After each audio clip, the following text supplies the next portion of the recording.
Hello everyone, welcome to the Smashi Business Show. Today is Monday, March 24, 2025, and it's the last week of Ramadan.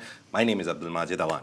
And I'm Warid Ahmed, and for today's headlines, they're really exciting, they're really good. So firstly, the UAE has pledged $1.4 trillion in investments in the US over the next 10 years, and it might have something to do with His Highness Sheikh Tahnoon's Washington tour.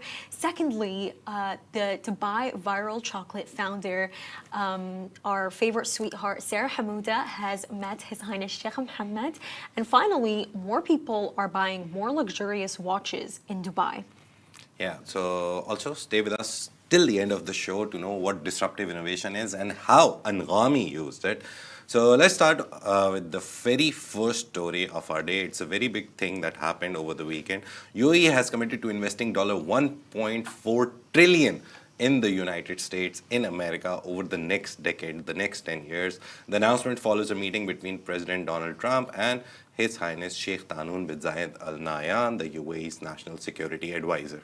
Now, according to the White House, the investment will focus on artificial intelligence infrastructure, semiconductors, energy and manufacturing. Now, this move is a part of the UAE's ongoing efforts to expand its presence in the global AI sector.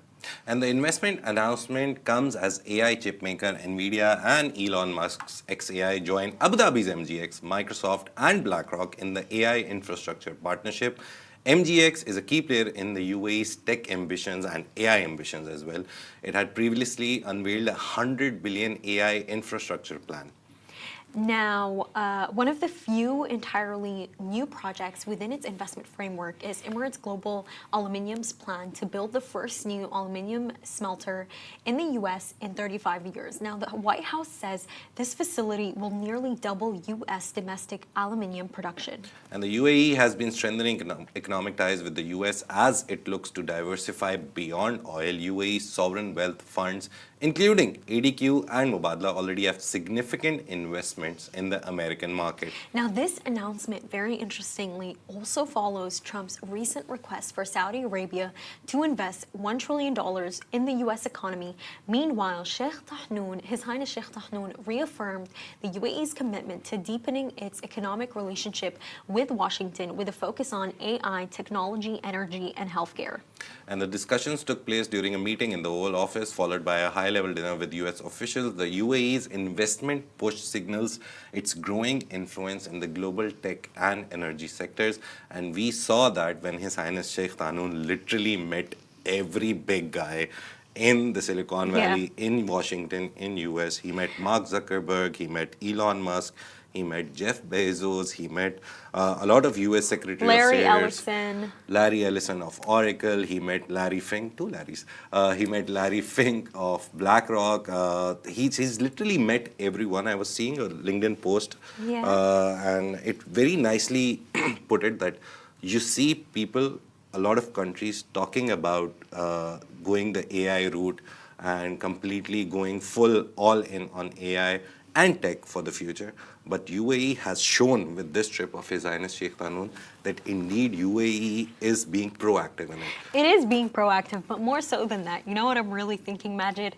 Now I understand why Trump thought that Saudi just giving him $600 billion in investments was not the right decision. I understand why he asked for more, but basically, just to give you guys more context, in Trump's first presidency, the country which he visited first as his first foreign visit was Saudi Arabia. And the reason why he did that is because at that time, they drew up a $350 billion deal. You know, come now, he becomes president again. And I remember he had requested more than 300. But then I believe it was according to Reuters, Salman had called him, King Salman had called him and was like, you know what, I'll give you 600.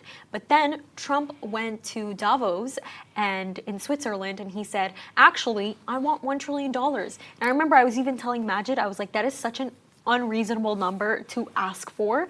But now I see why he didn't see that as unreasonable. The fact that the UAE has pledged $1.4 trillion to the US, that is more than what Saudi right now is debating to actually give Donald Trump. So now I know why he felt that it was really reasonable to ask for that, because he in fact was going to receive more from the UAE. If you do the math, it's very, Yeah. if you do it properly, 14 billion, 1.4 trillion equals 14 billion per year by UAE in commitment over the next 10 years. That's 14 billion in AI, infrastructure, all that.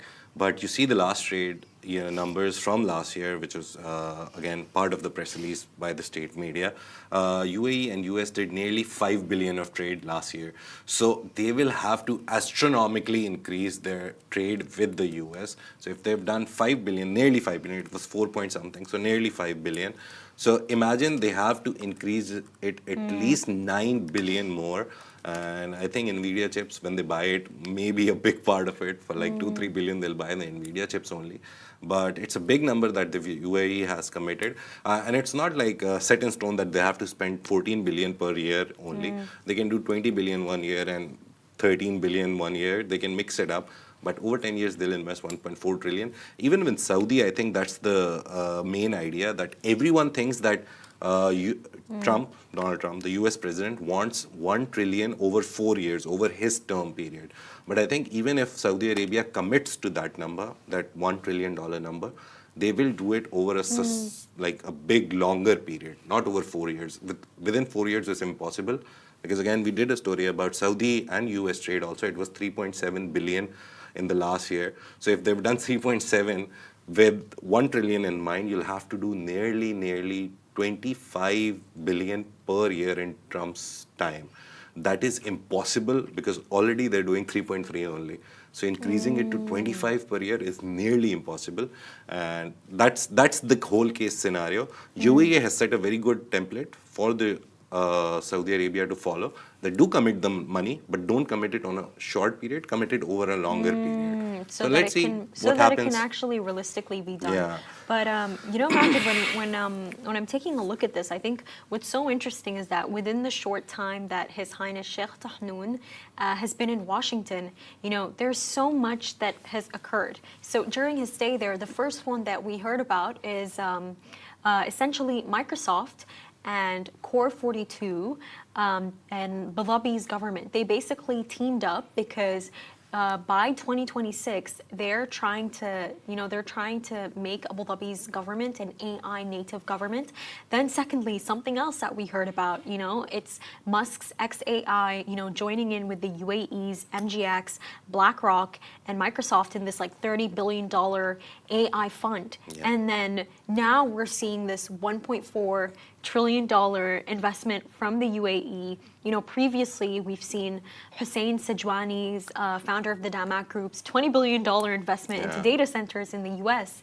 And it's like what I'm seeing is that there's this big growing trend of these Middle Eastern investors investing into the US, but honestly, what I really like is they invest into it, but they don't move there. Yeah. Have you noticed that?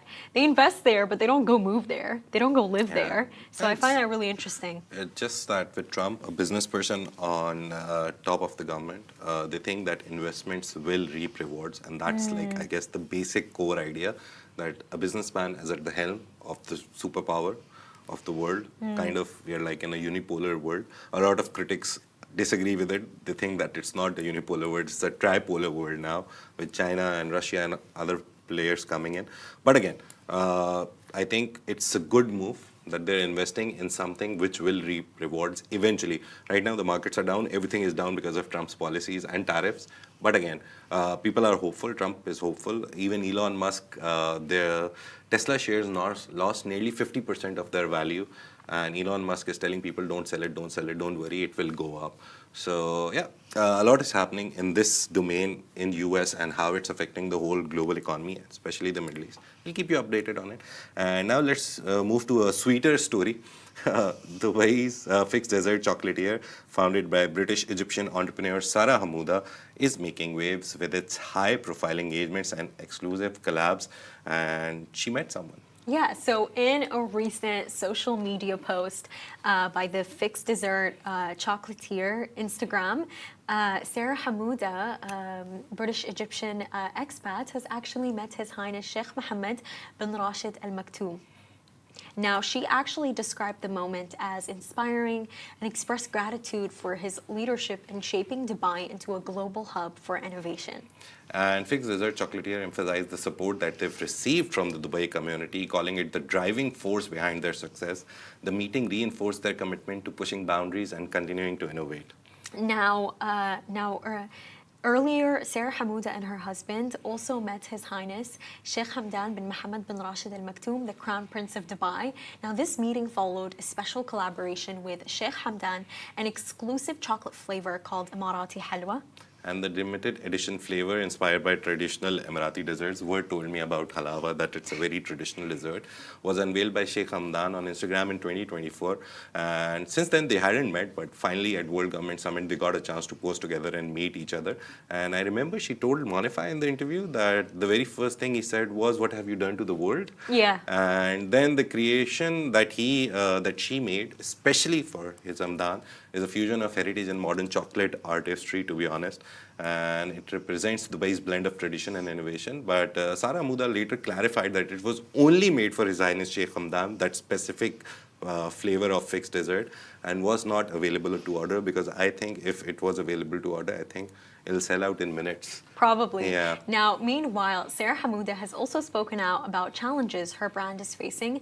Now, in an interview with Monify, she actually revealed that Fixed Dessert Chocolatier has encountered over 200 instances of product imitation, despite securing trademarks locally and internationally. However, Majid, she did also mention that although they did trademark Fix in, the biggest, most iconic countries, they didn't trademark it everywhere. I think that's nearly impossible. It's really difficult. It's going to cost them a lot of money, so I think they'll do it where it's feasible, one, monetarily, and two, legally as well. So let's see. In the morning, Richard sent a very interesting news. Lidl's cheap version of Viral Dubai chocolate sells out in just 84 minutes.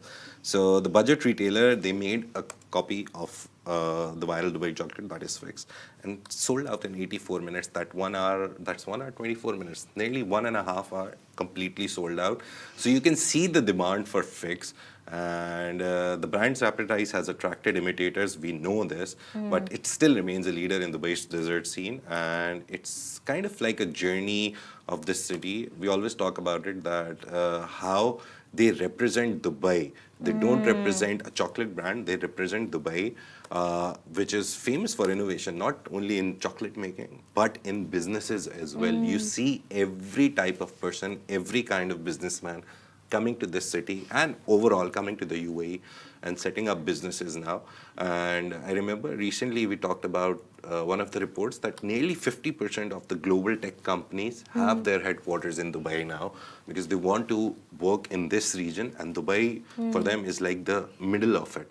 But obviously they're expanding to Abu Dhabi now as well, and some of them have already gone to Riyadh. Because But Majid, you know how you said that, like, you see the chocolate is like a symbol of the Dubai's greatness. Yeah. For me, it's not just Dubai, but to be honest with you, it's the Middle East in itself. Because if you take a look at the Dubai viral chocolate, its main flavor, it's kunafa.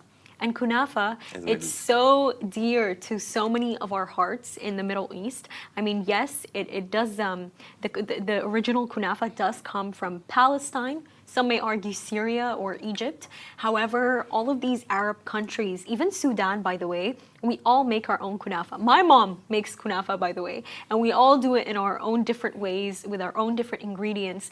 But that common ingredient of the kunafa, which she uses to have that like crunchy, different texture, for me, what I see it as is that the world, no matter what some people's thoughts are on in the Middle East, in the end of the day, you want to eat our flavors. You want to taste our flavors. You're enjoying our flavors. Do you see what I mean? And I think with her story, it's even more interesting because of the fact that, she said that it was like a pregnancy craving, and the fact that she had no culinary experience whatsoever. I remember I even heard this with Hind Al Mulla, the founder of Home Bakery, and she said that she like was not the best cook. She only knew how to make a creme brulee Yeah. and nothing else. So I think her story it really is a testament to so much hope and you know that a lot of people you can build something out of nothing if you have a specific niche and you really love it. That's what I've noticed, by the way. You need to have a specific like you can't just make something and branch out. Like it can't just be like cupcakes and cookies and chocolates. And I think it's with any store. I like how for her she just focused on one thing. Because it's very easy for her to become like a chocolate confectionery company that makes like a bunch of things like Candylicious. But for her, the focus was chocolate. And I think that definitely did trigger the success there. What do you think? Yeah. I think talking about niches, we'll move on to the next story because this very nicely connects. Thanks for the segue, word. We're talking about luxury watches. It was a very interesting report done by Bloomberg. So Dubai's luxury watch market is booming, with buyers snapping up ultra high-end timepieces despite a global slowdown in the industry. So this is very interesting. Now, independent Swiss watchmaker MB&F, which once struggled to sell in the region, saw a dramatic surge in demand last year. According to Bloomberg, now the brand sold 46 watches in the Middle East, some priced as high as $240,000. Now, at one point, their Dubai Mall boutique had just one watch left on display. While Swiss watch experts declined by over 2% globally in 2024, shipments to the Middle East surged by 53%, according to the Federation of the Swiss watch industry. So the Gulf's tax-free income, economic stability, and influx of wealthy expatriates have fueled this trend. I remember last year, 2024, this number, 6,700, was all the hype. Everyone was talking about it. I was at a iftar last Saturday, and 3 people said, oh, 6,700 expats, high net worth individuals, millionaires coming to Dubai. It's still the trend everyone is talking about. And I think those guys coming here are buying these watches. Now, prominent Emirati businessman Mishal Kanu is a key example of the region's thriving luxury market. Now, an extremely passionate collector, Kanu owns watches from brands like Breguet, Vacheron, Constantine, and MB&F, acquiring them purely for their craftsmanship rather than investment value. And luxury watches are also making their mark in Dubai's financial district, where professionals from bankers to junior consultants see timepieces as status symbols. Many aspire to own watches like the $7,050 Cartier Santos. Now, despite challenges in the global market, watchmakers are tailoring their offerings to the Gulf. Now, Jacob & Co. launched a $280,000 oil pump watch inspired by the region's energy wealth. I wonder how that looks. While Oris and Breitling have released exclusive Middle East editions. And luxury real estate developers are also capitalizing on this trend. Benghazi, in collaboration with Jacob & Co., has seen strong demands for its branded residences. It's a very nice connection between luxury watches and the luxury branded residences that Benghazi sells. And with the region's appetite for high-end timepieces growing, Dubai's luxury watch frenzy shows no signs of slowing down. Would you buy a $240,000 watch? Ooh, this is interesting. Right now, I'm saying no. Right now, I think it's a waste of money because I truly believe in not living beyond your means. Live with what you have. However, if you had the money, there is this watch that I've seen in Majid. I just completely forgot its name. It's like it's tiny, but you can double strap it. Nice. It can go, it's like leather. You choose the color that you want and you can double strap it, and it looks like it's like 2 bracelets in a watch. And I believe the cost was about like 40,000 dirhams. Okay. I think that's fair. This is saying like $280,000. $10,000 nearly. I think so. $11,000. I don't think it's that bad. Yeah. I don't think it's that horrible. 40,000 for a good watch, I think I would pay if I had the means, obviously. But I think it's more of an investment as well, because as time goes by, some of the limited edition watches, which people like, obviously people have crazy ideas about what they like and what they don't like. I've heard this one story of one guy buying Casio from a friend, don't know anything if it's true or not, but the idea is that people, aficionados like sneakerheads, they would buy their favorite sneakers, limited editions from anyone. So a lot of people go into thrifting whenever these limited edition sneakers are out there. They just buy them, keep them, hoard them for like 2-3 years, and when they go out of stock, they sell it at a premium. So I think with watches, It it's is, the by the same way, case, such a big business. Yeah, A right. lot of people make Thrifting a is lot of money very out big, of it. yeah. It's actually crazy. I remember there was this one time, so basically Nike did this shoe drop, Majid. It was a recent one, and I went with my friend. You could, and by the way, they teased it. They didn't actually show the location on Instagram. You had to go to this WhatsApp channel. You had to message there. There was a chance they'd actually send you where the location was. Nice. And they basically gave away the shoes at Dubai Design District. And the reason why everyone was running around is because when the shoe is first released, by the way, they sell it for the actual normal price. So And like then- 600, 650. After that, they don't sell it again. It's not available. All those people who bought it are the ones that are going to be selling you that shoe for like 3K, Yeah. 5K, 10K. All depends on their generosity, really. Yeah, big market, big Yeah. business idea. But yeah, talking about businesses, Anghami is one of the businesses that we're going to talk about today and how they use disruptive innovation. So Anghami, very big brand in the Middle East for streaming, has leveraged disruptive innovation to transform music streaming specifically in the Middle East when they started. Now they're into video streaming as well. Disruptive innovation is innovation that creates a new market and value network or enters at the bottom of an existing market and eventually displaces established market-leading firms, products, or alliances. They launched in 2012, Anghami. They addressed the region's lack of access to global music platforms and widespread piracy by offering a legal, user-friendly alternative tailored to Arabic listeners. With a vast Arabic music catalog, regional artist partnerships, and a culturally adaptive interface, Anghami positioned itself as a strong local competitor to Spotify. Now, to expand its offerings, Anghami partnered with OSN Plus, a leading MENA streaming platform, combining its music library with OSN Plus's video content. Now, the deal was further strengthened by OSN Group acquiring a 55.4% stake in Anghami, valuing it at $3.6 per share, nearly doubling its previous stock price. Now, the partnership resulted in a combined user base of over 120 million, with 2.5 million paid subscribers and nearly $100 million in revenue. And Anghami's latest financial reports highlight an 18% increase in subscribers and improved profit margins. The company also secured up to $55 million in funding from OSN Group, including an initial $12 million investment. This strategic backing cements Anghami's dominance in digital entertainment across the MENA region, ensuring its continuous growth and market leadership.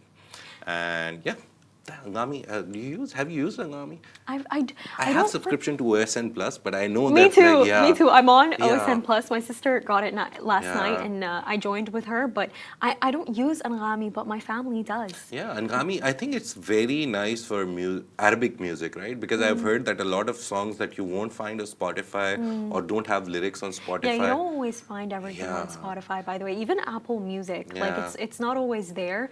But with But this Arabic magic, music is a big industry. Like, It's like very big industry. A lot of people don't know about it outside the region. Like you wouldn't know about Spanish something or Italian some kind of music. Like the beats you would recognize, right? But a lot of people don't get it. The Arabic music, they don't understand it. They just know the basic tunes like this. Oh, this tune is there, dabka is there, or some kind of music is there. It's Arabic. But No. Arabic music is very vast. I think Arabic music is rising, by the way. Yeah. It really is, and I think, to be honest with you, Majid, I would link this to the rise of TikTok. I would really link Yeah. this to the rise of TikTok. I feel like what TikTok has done in a way, and I don't know if this is a blessing or a curse, it's homogenized all of our music taste. Because we're all on the same For You pages. We all listen to the same Yeah. trending sounds, so we all pick up on it. So for me, it was really interesting when I saw people who weren't Arab listening to Shireen,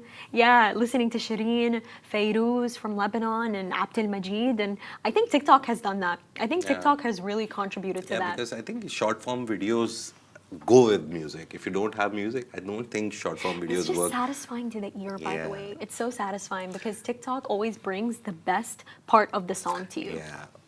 So that's it for today's Smashy Business Show. If you enjoyed the show, make sure to follow us on all social media platforms. You'll find us as Smashy Business everywhere. And don't forget, we also have a daily business newsletter packed with the latest news and trends and deep dives. You can subscribe to it using the link in the description. And the Smashy Business Show is a Smashy Business production, part of the Augustus Media Podcast Network. We're proud to have 1.5 million monthly listeners across all platforms. And if you're one of them, a huge thank you for being part of our journey. See you tomorrow. Take care. Bye-bye.